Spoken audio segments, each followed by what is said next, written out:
नमस्कार दोस्तों, आज है 25 जून और एक नए ब्लॉग में आप सभी का स्वागत है। जैसे कि आप देख रहे हैं कि अनय को स्कूल छोड़ने के बाद आज हम यहाँ नीचे योगा के लिए आए हैं। जैसे कि रोज़ आते हैं, आज आरू भी है साथ में। तो वो जल्दी उठ गई थी, 2-4 दिन से वो जल्दी सो जा रही है और जल्दी उठ जा रही है, तो इस वजह से मैं उसको लेके नीचे आ गया। तो यहाँ जो भी चीज़ें उसको मिलती हैं, फ्लावर वगैरह, वो उठा के ला के देती है और वो उसका कुछ ना कुछ एक्टिविटी ऐसे चलता रहता है। तो हम कोशिश करते हैं कि उसको हम इन सब चीज़ों में इन्वॉल्व रखें। और ऊपर वो बोर हो रही थी, उसको नीचे भी आना था, तो मैं सोचा चलो ले चलते हैं। तो मैं यहाँ योगा के साथ साथ उसका ध्यान भी रख रहा हूँ। अभी ये उठकर वो फूल इकट्ठा करने के लिए जाने वाली है। तो उसको एक इस तरह की एक्टिविटीज़ में इन्वॉल्व रखना, ये बहुत बड़ा टास्क है। ये कि जब आप कुछ चीज़ें करते हैं तो बच्चे वो अपने में इन्वॉल्व करना चाहते हैं, आपका अटेंशन चाहते हैं। तो कई बार बिल्कुल देना भी चाहिए अटेंशन, क्योंकि वो अगर आप अटेंशन नहीं दिए तो कई बार वो स्थितियाँ ऐसी होती हैं कि फिर वो आपको इग्नोर करते हैं। तो इसलिए वो जो भी चीज़ें करें उनके साथ कभी कभी इन्वॉल्व होकर ये चीज़ें करनी चाहिए, और ये बहुत ज़रूरी है। कई बार ये सारी चीज़ें ये सीखने वाली चीज़ें हैं, और ये मेरे ख्याल से ये अनुभव से ही आता है, और ये सभी के साथ ये फेज़ आता ही है। तो यहाँ हम अपनी एक्सरसाइज के साथ व्यस्त हैं। आर्या वहाँ फूल कलेक्ट करने में व्यस्त है। तो अभी वो लाके वो मेरे हाथ में देती है, फिर दे के वो वापस चली जाती है फिर से कलेक्ट करने के लिए। तो ये सिलसिला लगातार चलता रहता है, और वो आजकल बहुत ज़्यादा समझने लगी है चीज़ों को। शूज़ खुद पहनेगी, उसको अगर सैंडल नहीं पहनना होगा, आवाज़ करने वाली शूज़ वो लेके आएगी, सैंडल उतार के वो लेके शूज़ लेके आके देगी कि इसको पहनाओ, और गेट की ओर पकड़ के लेके जाएगी। तो ये चीज़ें, जैसे बोलना अभी नहीं आता है, पर वो चीज़ें समझने लगी है, और बहुत ज़्यादा ही समझने लगी है। उसको भूख लगती है तो जिसमें खाने की कुछ चीज़ें हैं डब्बे में, वो डब्बा दिखाती है। पानी चाहिए तो उठ के जाती है, मम्मम मम्मम करती रहती है। तो ये सब चीज़ें, ये एक तरह से ये एक तरह का जो डेवलपमेंट है वो धीरे धीरे समझ में आता है। अच्छा, जो अब वो उसको ताज्जुब हो रहा है मैं क्या कर रहा हूँ ऐसे करके।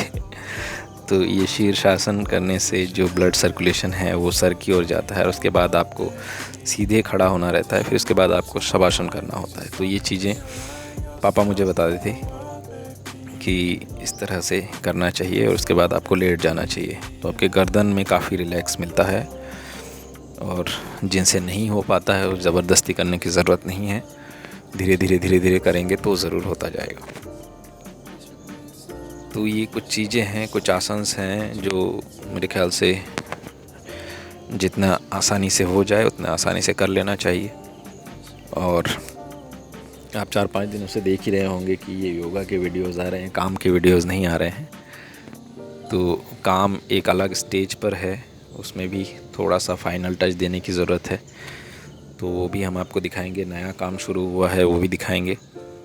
तो एक वीक का अंतर होना चाहिए। 24 घंटे में से हम 10 मिनट का ब्लॉग बनाते हैं, उसमें कुछ चीज़ें ज़्यादा कुछ चीज़ें कम, ये चीज़ें तो होती ही हैं।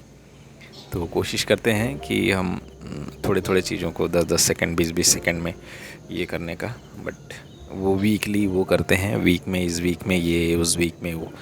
तो ये चीज़ें हम कवर करने की कोशिश करते हैं। और तो दिनचर्या है, डिजिटल डायरी है, हम जो भी चीज़ें लिखना चाहें, कैच करना चाहे, वो हमारे ऊपर है। तो मोस्टली हम कोशिश करते हैं कि सारी चीज़ें कवर हों, बट कई बार ऐसा नहीं होता है, और ये तो फैक्ट है कि सारी चीज़ें हम डाल भी नहीं सकते। तो इस वजह से हम डालते भी नहीं हैं, और जो चीज़ें डालने जैसी हैं वीडियोज़ में वो चीज़ें हम डालते हैं, और वो चीज़ें सेव होके रह जाती हैं। दूसरे दिन नए नए टास्क के साथ नई चीज़ें शुरू होती हैं। और जैसे कि मैंने अभी बॉम्बे से मटेरियल मंगवाया था, तो मटेरियल आ चुका है। तो आपको नए काम भी देखने को मिलेंगे आने वाले समय में, और उसके लिए उसका प्रोसेस थोड़ा सा लंबा प्रोसेस है, जो मिक्स मीडिया वर्क है उसका। तो वो भी हम ब्लॉग के माध्यम से जब करेंगे तो आप देख सकेंगे, क्योंकि उसके लिए थोड़ा सा सतर्कता ये बरतनी पड़ती है कि बच्चे लोग आसपास में नहीं हो, क्योंकि वो उसका स्मेल और वो एक तरह से केमिकल ही बोल सकते हैं वो होता है। तो उसका स्मेल बहुत वो होता है। बाद में वो सूखने के बाद कोई दिक्कत नहीं होती, बट जैसे ताज़े में उसका स्मेल बहुत ज़्यादा होता है, तो हमें ध्यान रखना पड़ता है कि हम काम कहाँ करें, ये सारी चीज़ें होती हैं। तो कोशिश करेंगे कि ब्लॉग में वो भी चीज़ों को लाए, और ताकि आप लोग भी कुछ कर सकें, क्योंकि पहले वो मटेरियल जो है यहाँ पे मिलता था बड़ौदा में, अब नहीं मिलता है। तो इसलिए हमने वहाँ ऑर्डर किया, और तकरीबन 15 दिन बाद वो मटेरियल यहाँ आया। और क्योंकि लिक्विड आजकल ट्रांसपोर्ट में जाता नहीं है, तो उन्होंने लिक्विड वो सारी चीज़ें अच्छे से पैक करके कंटेनर में डाल के फिर उन्होंने भेजा। तो इसलिए हम अनिल भाई को थैंक यू बोलते हैं कि उन्होंने इतना सारा जद्दोजहद की हमारे इस चीज़ को भेजने के लिए, मटेरियल को भेजने के लिए। बस अब जो नेट मैं यूज़ करता हूँ काम के बीच में, वो चीज़ें मैं लेके आऊँगा, क्योंकि वो सीरीज़ का काम भी साथों साथ चलता रहता है। और जो छोटे छोटे काम किए थे, कई सारे सूरत में भेज दिए, और कुछ काम मध्य प्रदेश में इंदौर कॉलेज ऑफ आर्ट में वहाँ जमा है, तो वो भी कलेक्ट करना है, क्योंकि ये सब जो अगस्त में शो है उसमें बहुत सारी चीज़ें इंक्लूड होंगी।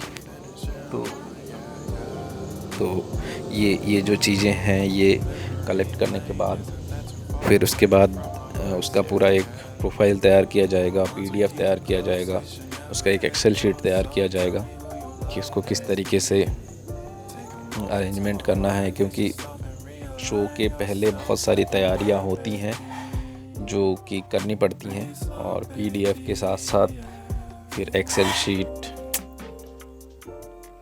और ये सब चीज़ें आपको कोई नहीं सिखाता, ये आपको खुद ब खुद सीखना पड़ता है।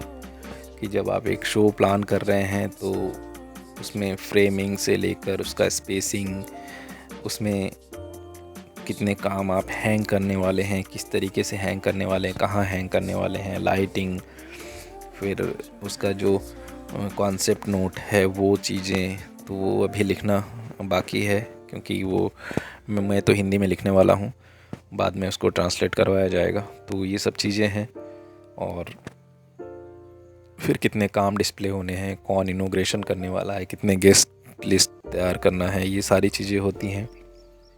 फिर जो प्राइस लिस्ट वगैरह डिसाइड करना, उसका साइजिंग वाइजिंग वो एक्सेल शीट में वो सारी चीज़ें होती हैं। तो ये बहुत सारे काम होते हैं।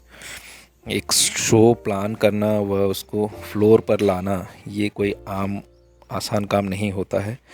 तो जैसे कि देख रहे हैं ये आप ये काम लगभग फिनिश हो गया है, और इसमें आपको एक फील नज़र ही आएगा। दूसरा ये ग्रीन वाला जो काम है, इस पे काम आज से शुरू करना है, और एक और काम है जिसके ऊपर हमने 2 लेयर लगाया है, उस पे भी काम करना है। तो यहाँ अनय के दोस्त उसको बुलाने आ गए हैं खेलने के लिए, बट उन लोगों के एग्ज़ाम हो गए, अनय का एग्ज़ाम अभी आना है, अभी एग्ज़ाम आना बाकी है उनका, मेरे ख्याल से नेक्स्ट मंथ है। तो बस हम उसको थोड़ा सा स्पीड बढ़ाने की कोशिश कर रहे हैं कि उसका स्पीड बढ़ जाए। हालांकि ये सब एग्ज़ाम के मार्क्स फाइनल में वो होने वाले हैं, इंक्लूड होने वाले हैं। तो बस अब शाम हो चुकी है, तो आर्या को भी ऊपर नीचे जाना है, उनको गार्डन में खेलना रहता है शाम को। सब लोग जब आते हैं बच्चों की आवाज़ आती है, उनको चलना नहीं है, तो रो रो के दिखाती भी रहती हैं कि आप मुझे गोदी ले लो। फिर 2 मिनट के लिए चुप हो जाएंगी, फिर उनका मूड होगा कि कुछ बोलना है, तो फिर वो रो के दिखाएंगी। तो यही सारी चीज़ें चलती रहती हैं। तो होप आप लोगों को वीडियो अच्छा लग रहा होगा। अगर पसंद आए तो लाइक शेयर कमेंट ज़रूर कीजिएगा, और चैनल को सब्सक्राइब ज़रूर कीजिएगा। Bye bye, good day.